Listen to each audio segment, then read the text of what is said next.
Good morning बच्चों। आज हम लोग पढ़ेंगे व्याकरण में पाठ दो में है वर्ण विचार। तो चलिए पढ़ते हैं। वर्ण किससे कहते हैं? जब हम बोलते हैं तो हमारे मुख से अनेक ध्वनियाँ निकलती हैं। इन ध्वनियों को कुछ विशेष चिन्हों द्वारा अलग अलग निश्चित किया जाता है, इन्हें वर्ण कहते हैं। वर्ण ध्वनि के सबसे छोटे खंड होते हैं, जैसे अ, आ, क, ख, ग, च आदि। अब वर्ण की परिभाषा, वह छोटी से छोटी ध्वनि जिसके और टुकड़े नहीं किए जा सकते हैं उसे वर्ण कहते हैं। बच्चों, हम इसे दूसरे शब्दों में भी कह सकते हैं कि वर्ण उस मूल ध्वनि को कहते हैं जिसके और खंड या टुकड़े नहीं किए जा सकते।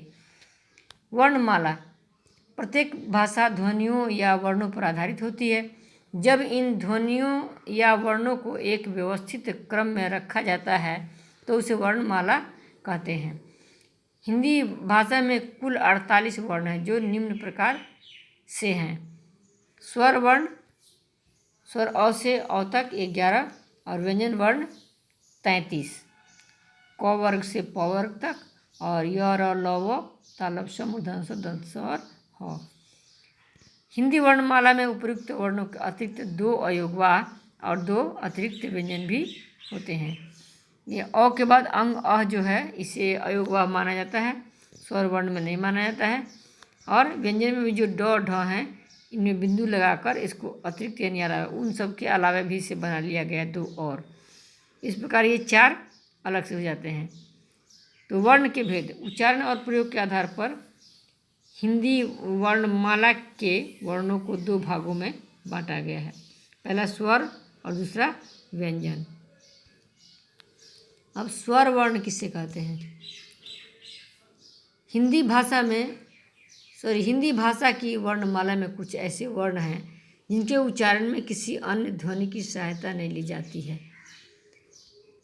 इन्हें स्वर कहते हैं। इन वर्णों के उच्चारण में हवा मुंह से बिना किसी रुकावट के बाहर निकलती है। हिंदी वर्णमाला में अ से लेकर अ तक 11 स्वर हैं। अब स्वर वर्ण की परिभाषा, जिन वर्णों के उच्चारण में किसी अन्य ध्वनि की सहायता न लेनी पड़े उन्हें स्वर कहते हैं। स्वरों के भेद, उच्चारण के आधार पर स्वरों के 3 भेद किए गए हैं। यहाँ हम भेद देख सकते हैं, लेकिन बीच वाला भेद का नाम गलत है।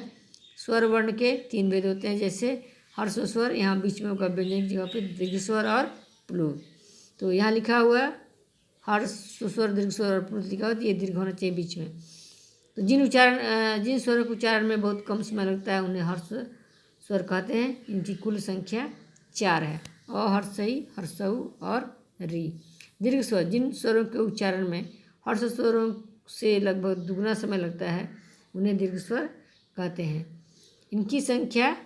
इनकी कुल संख्या 7 है, आ, दीर्घई, दीर्घऊ, ए, ऐ, ओ, औ। और प्लुत, जिन स्वरों के उच्चारण में दीर्घ स्वर की अपेक्षा अधिक समय लगता है उन्हें प्लुत स्वर कहते हैं, जैसे ओम।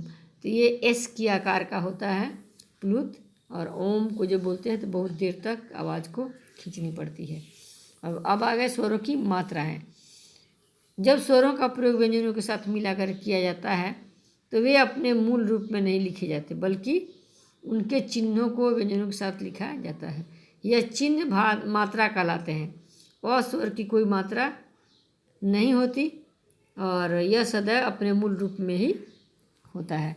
यानी जैसे क हम लिखे, कलम लिखे, तो क हलन जुड़ अ, ल हलन जुड़ और म हलन जुड़ अ लिखेंगे तो कलम होगा। अगर लास्ट में हम अ नहीं लिखते हैं तो ये गलत माना जाता है, क्योंकि अ मिला ही रहता है।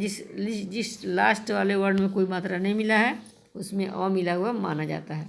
उसके बाद तो आ से आकार, तो को आकर का, यहाँ फिर गलत है, क में हर्षई नहीं लगा करके हर्षई पीछे दिया हुआ बाएं साइड, मात्रा भी ठीक है लेकिन क जोड़ दीर्घई दे दिया गया है, तो यहाँ हर्षई होना चाहिए।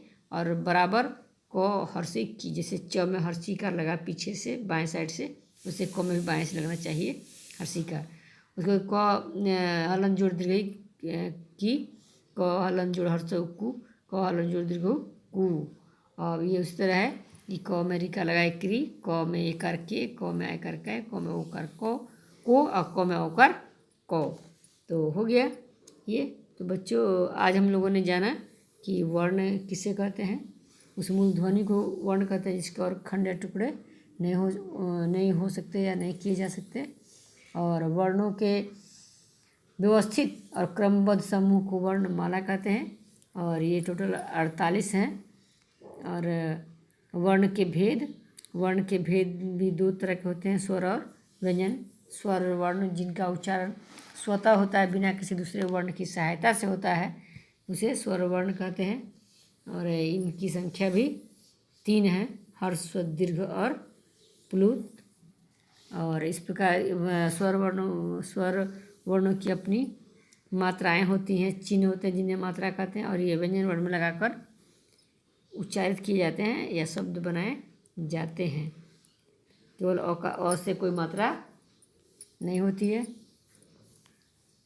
तो ये हो गया इतना, आप पढ़ लेंगे पुनः खुद से। अब और अगले दिन इसका शेष भाग हम लोग अगले वीडियो में पढ़ेंगे, पेज 12। तब तक के लिए धन्यवाद। मिलते हैं हम लोग अगले वीडियो में।